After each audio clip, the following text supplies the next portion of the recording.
Hey guys, for today's video, we're going to be doing a really soft, natural honey blonde ombre.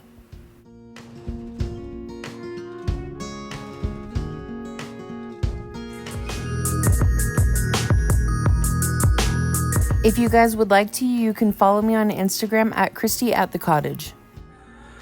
Okay, so my client that I'm doing right now, she kind of has like a light brown, probably like a level 6 hair color naturally. It's really pretty. And then she wants to kind of do like a golden ombre color. So she wants it to be like where her hair falls, like not right up to her hairline, but just kind of more like have the blonde go kind of like this and then through the ends. So we're gonna mix for that right now. And then the shampoo. The products that I'm using are Schwarzkopf BlondeMe with 20 volume and Olaplex.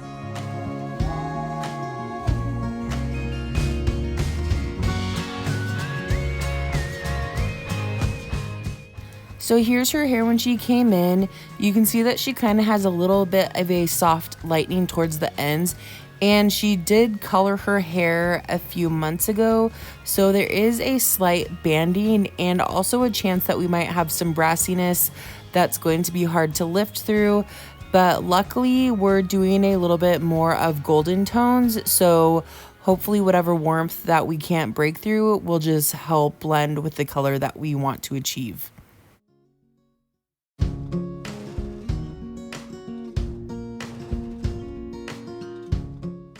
And to start her hair, I'm not going to be doing any foiling directly on her hairline. So I'm just going to be doing a very fine weave directly on her forehead. And we're gonna backcomb it and feather it up really softly. And this will give us probably like an inch to an inch and a half where her hair starts lightening through her ends, so that way this will give her plenty of room to grow out without feel like she's gonna have like a harsh line or anything, because we're not going directly up to the scalp, so that way this will be nice and low maintenance for her.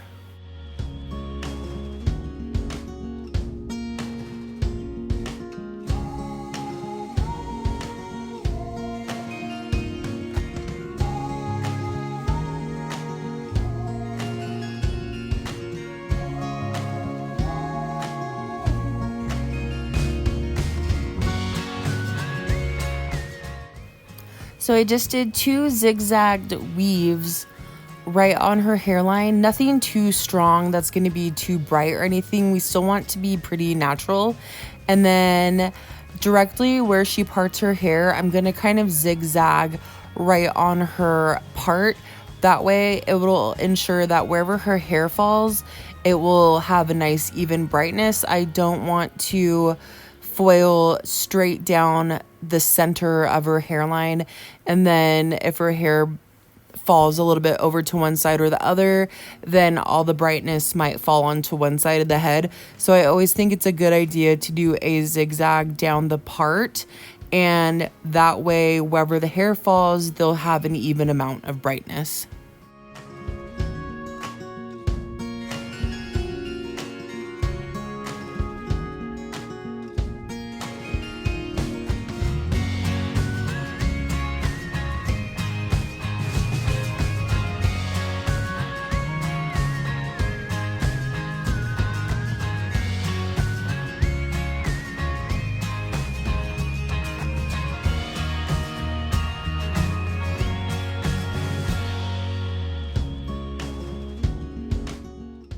To start her foils, I'm just doing my diagonal sections up the side of her head. I've really loved doing my balayage sectioning this way. It really stops me from like doing too many different sections and like wasting so much time just doing like small little sections and like literally like 10 foil sections up the side of the head. I really feel like this has been so much better for me and been such a time saver. So I know I've said it before in my other videos, but I highly recommend just doing diagonal sectioning if you haven't tried it. And a lot of you guys have said that you have really enjoyed doing your balayage work this way. So for me, I really have liked doing it this way. So I just feel like it creates such a nice blend. I do like a zigzag diagonal back parting, and then I really only end up having to do maybe like 3 or 4 like sections up the side, and then whatever detail work I want to do like off the part. So it definitely makes a big difference as far as saving time.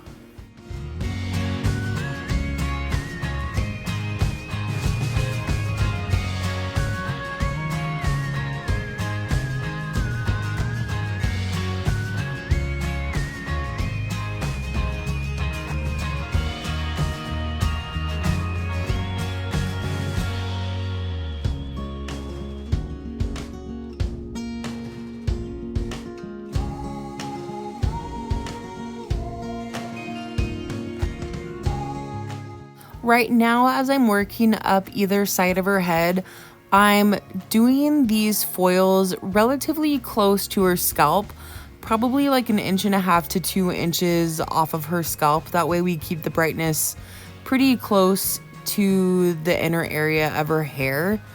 And then once I have those sections, those 3 or 4 foils that I'm doing up the side of the head that are closer to the scalp area, then I'm going to go through the midsection of all of those foils that I just did, and I'm going to go through and paint more like at the midsection of the hair through the ends.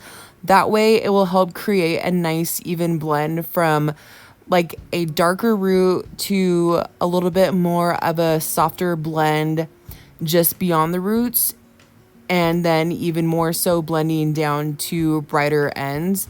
And I've always liked doing it this way. I feel like it will help create a really nice soft brightness, but it will still give them lots of dimension because we're still weaving out some of their natural and leaving some of the sections with her natural hair in it. But she'll still definitely feel nice and bright as her hair like fades from the roots to the mid shaft to the ends. So once I have all of her foils for the most part from the bottom section of the sides of her head, I'm going to go through now and do the midsection to the ends. And then once I finish that part of it, I'm going to continue working up through the top section of the head.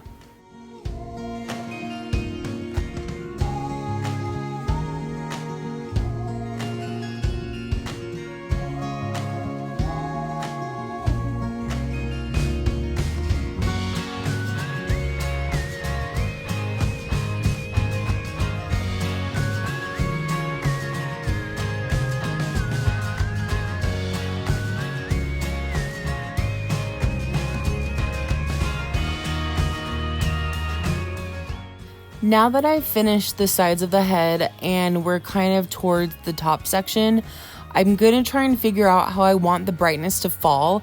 I definitely don't want any of the balayage pieces or much of the blonde to be directly right where her part is, because she does want it to be low maintenance and she does want to be nice and blended from root to ends.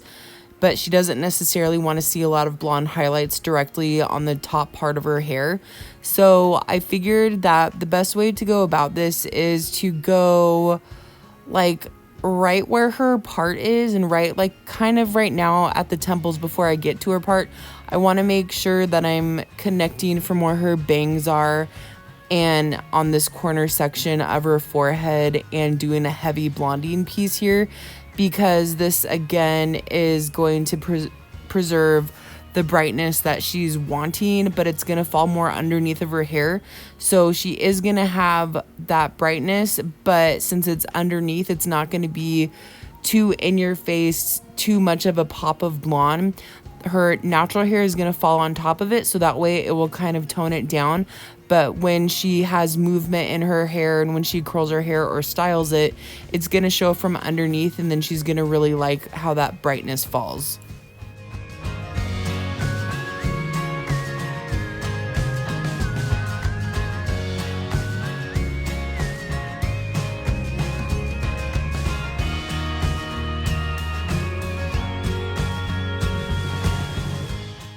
And now we're just repeating that on the same side over here, just doing a zigzag weave and then blending from being higher towards the front of her face and then foiling it to be a little bit more of a diagonal blend down towards the back section of her head.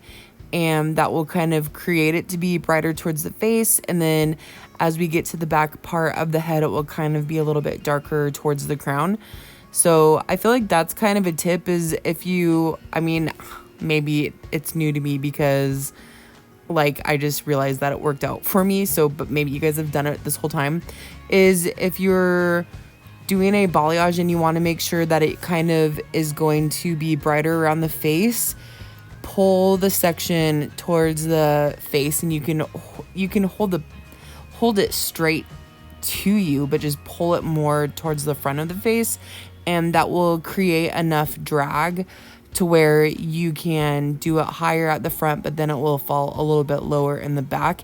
And then when the hair naturally falls down, it will kind of create that depth towards the back section of that panel that you're painting.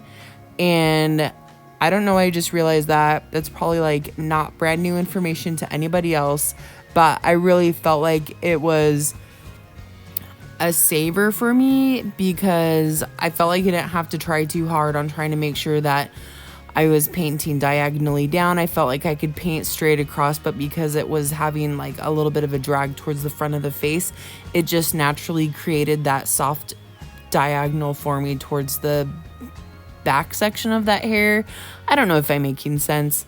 Anyways, if you already know this, then just tell me to shut up. But if you don't know it, then try it out and hopefully you'll like it.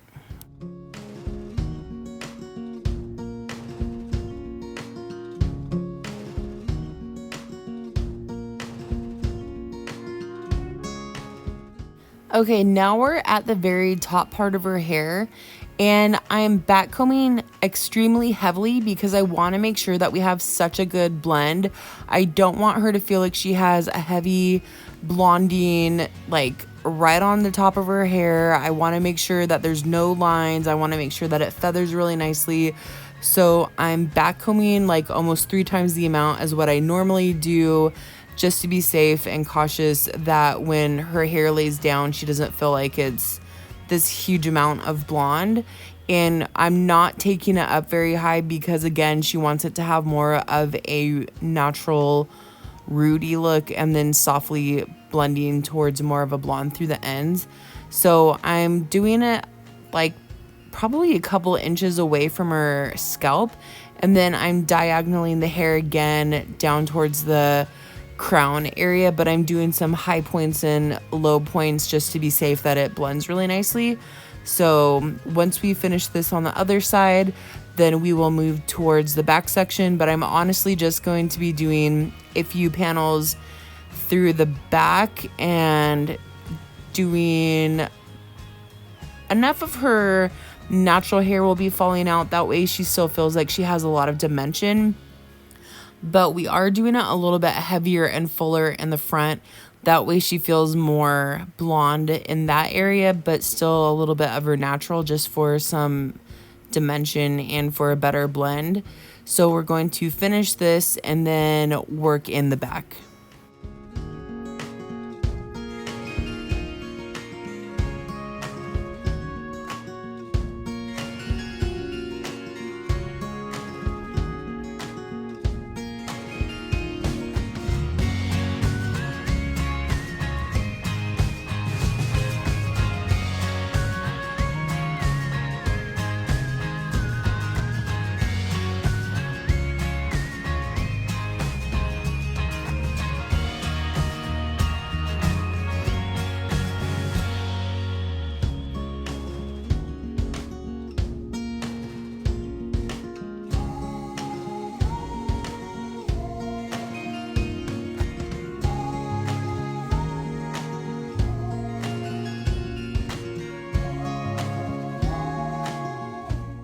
One thing that I've been asked before is, am I surface painting or am I saturating all the way through the hair? And right at the top of the area where I'm painting, Right in there where it starts to feather is where I just do more surface painting.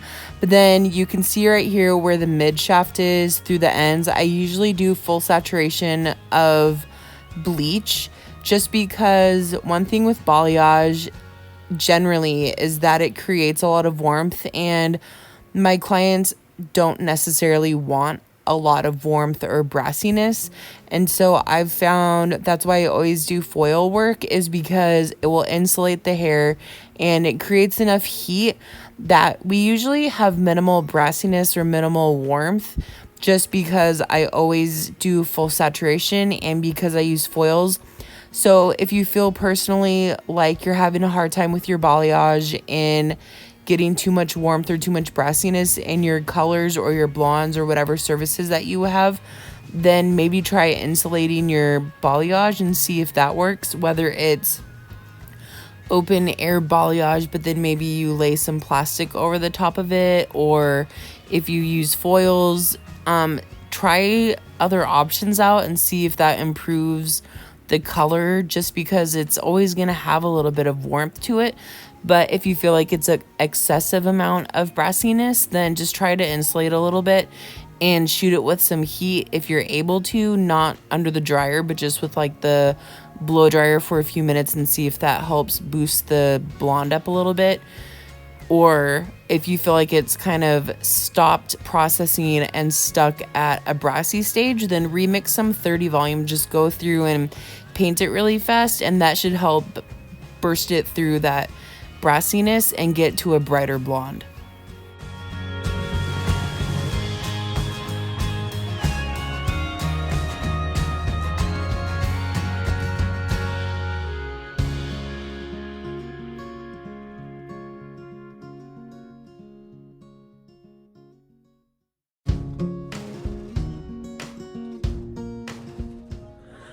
Okay, my client that I'm doing right now is pre-toning at the shampoo bowl with Finola No Yellow shampoo. She had a pre-existing color on her hair. It blended pretty good with her natural color, but it's kind of preventing some of the blonde pieces to go as blonde as other areas. Oh my god, I thought that was like my hair like sticking straight out. Anyways, so I asked her if she wants to tone a little bit darker. She wants like a cooler blonde. So I asked her if she wants to tone down to have a nice even cooler tone, just because some of the areas are still a little bit warmer than, you know, what we want it to be. Or does she want to tone the brighter blonde pieces and be as cool as we can for the brighter blonde? And so she said, try to keep the brighter blonde pieces and tone those down, and hopefully it will all blend in. I just told her, honestly, you're my last client, so why don't we try toning for the brighter blonde pieces to cool it down and see how it looks. And if we need to go back through and tone with a darker toner, then that's an option that we can do too. So right now we're going to mix to tone her brighter blonde, and I'm going to be using Paul Mitchell because I feel like, you know, if I'm able to tone for a brighter blonde, I feel like that color turns out really pretty with the Paul Mitchell toners. So right now this is what we're going to be mixing with.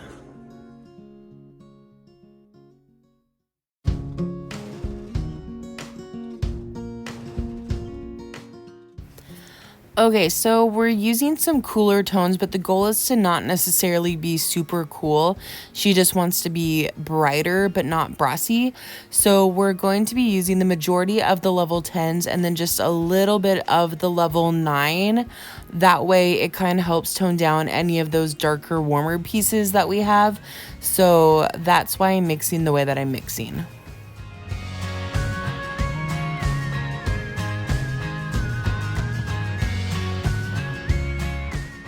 And I know a lot of people are interested in how I style my clients' hair, so sometimes I like to throw a few of these little clips in here just if you guys are interested.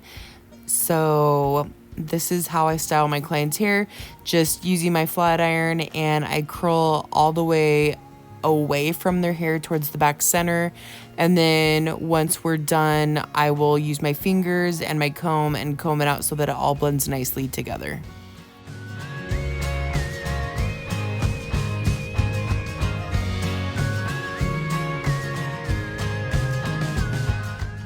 And also my client is so cute, but right here, look, the second she's turned enough to look at herself in the mirror, she will always stare at herself. So I have to constantly keep turning the chair just far enough so that she can't keep looking back. But I swear, the second that she has the chance to look over her shoulder, she immediately starts looking at herself, and it makes it so hard to style her hair.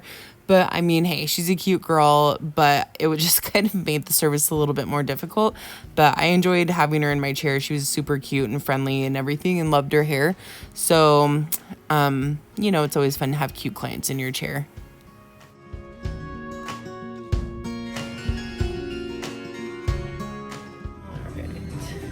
Oh my goodness, I love this.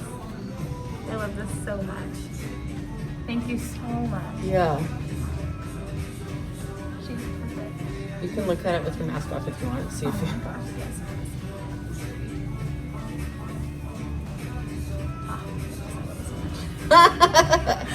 Oh, I love her day. Yeah. Oh my goodness, thank you so much. Yeah, it blends so good. Yeah, no, and like the difference in like the blondes and stuff, like I love. Like Oh, I think good. it's like perfect.